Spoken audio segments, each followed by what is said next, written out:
Good morning everyone. बच्चों देखिए, poem start कर रहे हैं हम। फर्स्ट पोएम है द रोड नॉट टेकन। यहाँ पर क्या बता रहा है कवि? ये फर्स्ट स्टैंजा दिया है आपका। वो जीवन के एक्सपीरियंस को बताता है, चॉइस के बारे में बताता है कि जब एक बार हम चुनाव कर लेते हैं जीवन के अंदर, कुछ विकल्पों में से एक विकल्प को चुन लेते हैं तो फिर वापस हटना मुश्किल हो जाता है। तो बहुत ही सोच समझ करके हमको चुनाव करना चाहिए। और कैसे एक्सप्लेन करता है उस बात को आप इस स्टैंजा में देखिएगा। Two roads divorced in A yellow would. Two roads, दो सड़कें, डाइवर्स्ड, डाइवर्स्ड कहते हैं मुड़ जाती हैं। इन ए येलो वुड, एक पुराने जंगल में दो सड़कें मुड़ जाती हैं। एंड सॉरी, और दुख की बात यह है, I could not travel both, मैं दोनों पर ट्रैवल नहीं कर सकता था, मैं दोनों पर ही यात्रा नहीं कर सकता था।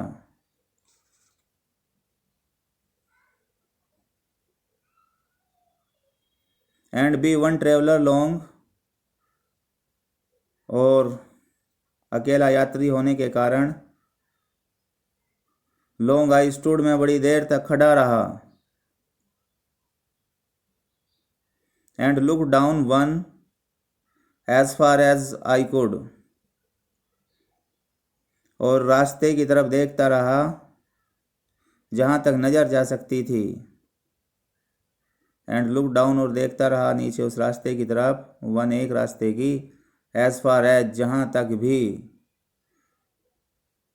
आई कुड मैं देख सकता था।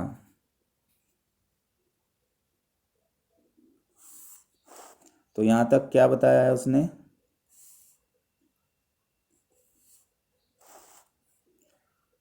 देखिए एक बार और बच्चों। Two roads divorced in A yellow would, दो सड़कें एक येलो वुड के अंदर एक पुराने जंगल की तरफ मुड़ जाती हैं। And sorry I could not travel both, और दुख की यह बात है कि मैं दोनों पर यात्रा नहीं कर सकता था। एंड बी वन ट्रेवलर, और अकेला यात्री होने की वजह से लॉन्ग लंबे समय तक आई स्टूड मैं खड़ा रहा। एंड लुक डाउन, और देखता रहा वन एक को, as far as I could जहाँ तक मैं देख सकता था। एक लाइन और बच गई इस स्टैंजा की, इसको भी देखिए। To where it went in the undergrowth. शुरू से रीड कर लीजिए एक बार। एंड लुक डाउन, देखिए लास्ट लाइन अब। To where it went in the undergrowth, उस बिंदु तक जहाँ तक वह झाड़ियों में मुड़ गया था, मैं उसको वहाँ तक देखता रहा। तो क्या बच्चों, क्या बता रहा है पोएट यहाँ पर? कि कवि गहरे पतझड़ वाले वन में खड़ा है, जहाँ पर वो दो सड़कें दो दिशाओं में बंटती है। वो महसूस करता है कि वह दोनों सड़कों पर इकट्ठे चल नहीं सकता। ये सड़कें जीवन के दो पेशों के प्रतीक है। वो काफ़ी देर खड़ा है कि कौन सी सड़क पर चलूं। वह एक सड़क को देखता है, जहाँ तक वह देख सकता था वो पाता है कि सड़क झाड़ झंखाड़ में मुड़ गई।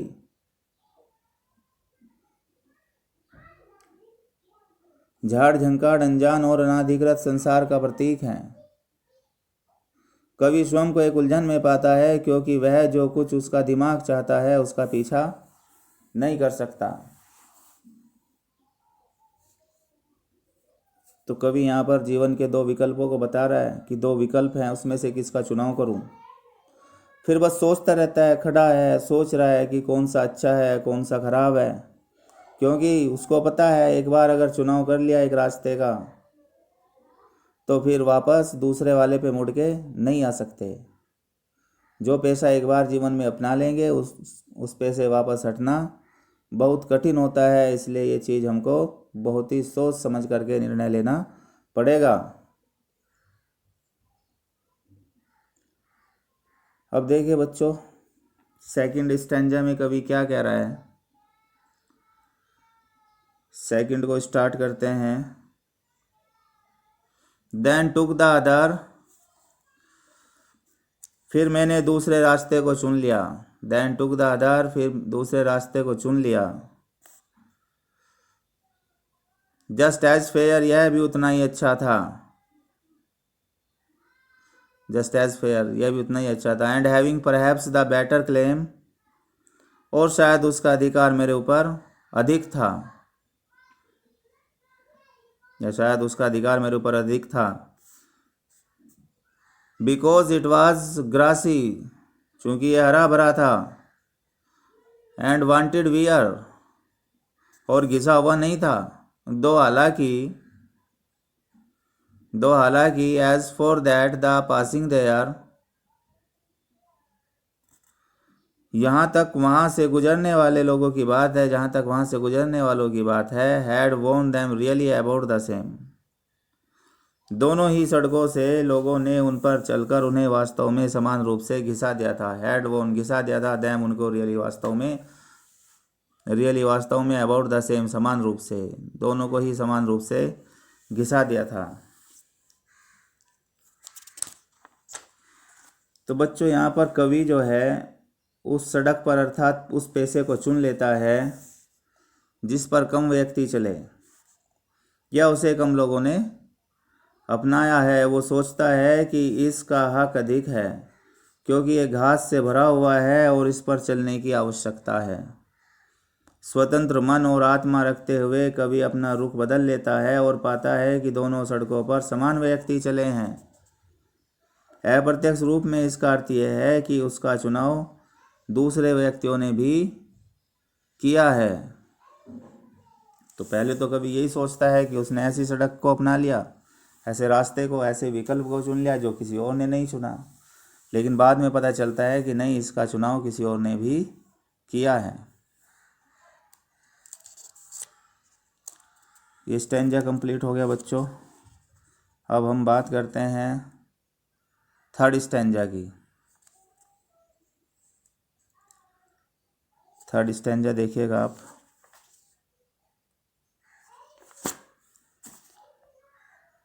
एंड बोथ से स्टार्ट होगा और कम बैक तक है।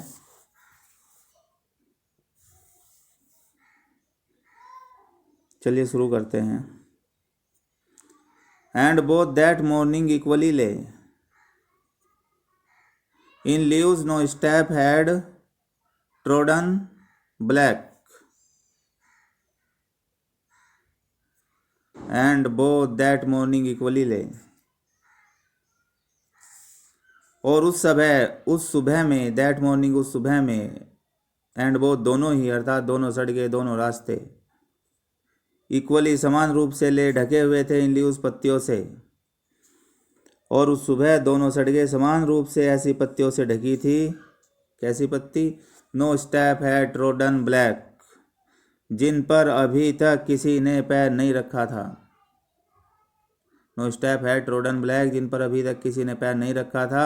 ओ I kept the first for another day, oh मैंने पहली सड़क को किसी और दिन के लिए छोड़ दिया। अर्थात कभी कहना चाहता है कि मैंने एक विकल्प को छोड़ दिया और दूसरे को अपना लिया, ये सोचकर कि इस विकल्प को फिर कभी अपना लिया जाएगा।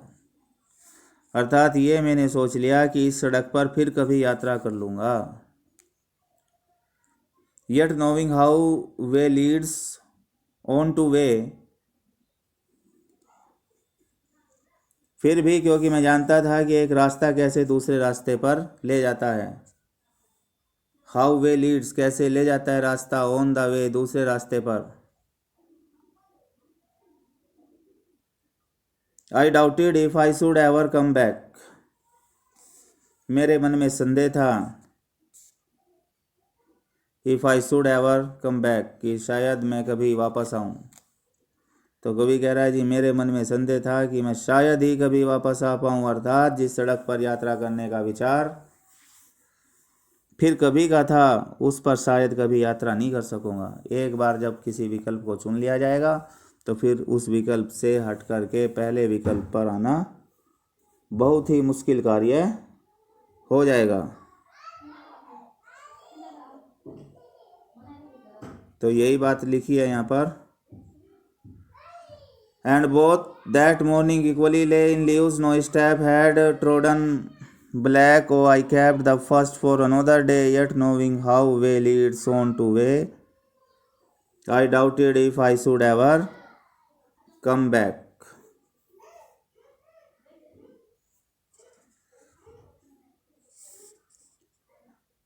दोनों सड़कें जो थी पत्तियों से ढकी हुई थी, कोई भी उन पर भरी पाँव नहीं चलता था। चलिए अब देखिए बच्चों, नेक्स्ट स्टैंजा पढ़ लेते हैं। I shall be telling this with a sigh somewhere ages and ages hence. कभी युगों और युगों बाद, एजिज एंड एजिज हैंड्स, कभी युगों युगों बाद अर्थात एक बहुत ही लंबे अंतराल के पश्चात मैं आहा भरकर अर्थात दुख के साथ यह बता रहा हूँ। आई शैल बी टेलिंग में बता रहा हूँ, दिस इसे विदेशाई आहा भर करके अर्थात दुख के साथ, समवेयर कभी, एजिज एंड एजिज हैंड सबसे युगांतर के बाद में। टू रोड्स डाइवर्स, दो सड़कें मिली मुड़ गई, इन ए वुड एक जंगल में, कि दो सड़कें एक जंगल में मुड़ गई। And I took the one, और मैंने एक रास्ता चुन लिया, लेस ट्रेवल्ड बाय, जिस पे कम लोगों ने यात्रा की थी, कम लोग चले थे। And that has made all the difference, और इस चीज़ों ने मेरे जीवन में अंतर पैदा कर दिया। अर्थात कभी यहाँ पर चुनाव करने की उलझन में से निकला है, उसने चुनाव कर लिया है और अंतर महसूस करता है, वह आह भर के बताएगा कि उसने कैसे वह सड़क चुनी जिस पर कम व्यक्ति चले थे। इसका अर्थ है कि उसने वो पेशा चुना है जिसे बहुत ने नहीं चुना था, और उसके सारे जीवन में सारा अंतर ला दिया इस बात ने। दोनों तरीक़ों से वो पश्चाताप करता है, क्योंकि उसने वो चुनाव किया जो बाद में ठीक नहीं लगा उसको। इसने उसके पूरे जीवन को ही बदल के रख दिया। सामान्य रूप में इसका ये मतलब है कि चुनाव करना एक रहस्य का तरीका है, और ये जीवन में सारा अंतर कर देता है। इसलिए चुनाव करने से पहले बहुत सोच समझना चाहिए कि हमें कौन से विकल्प का चुनाव करना है, हमारे जीवन के लिए कौन सा विकल्प बेहतर है। तो अपनी पूरी पोयम में कवि ने अपनी इस उलझन के बारे में ही डिस्कशन किया कि जब एक से ज़्यादा विकल्प हमारे सामने होते हैं तो बेटर विकल्प को हमें कैसे चुनना चाहिए, क्योंकि एक बार अगर आप बिना सोचे समझे चुनाव करेंगे तो जीवन में इतना बदलाव आ जाएगा कि फिर सिवाय पश्चाताप के कुछ भी हाथ नहीं लगेगा, और आप वापस विकल्प को नहीं बदल पाएंगे। विकल्प को वापस बदलना मुश्किल हो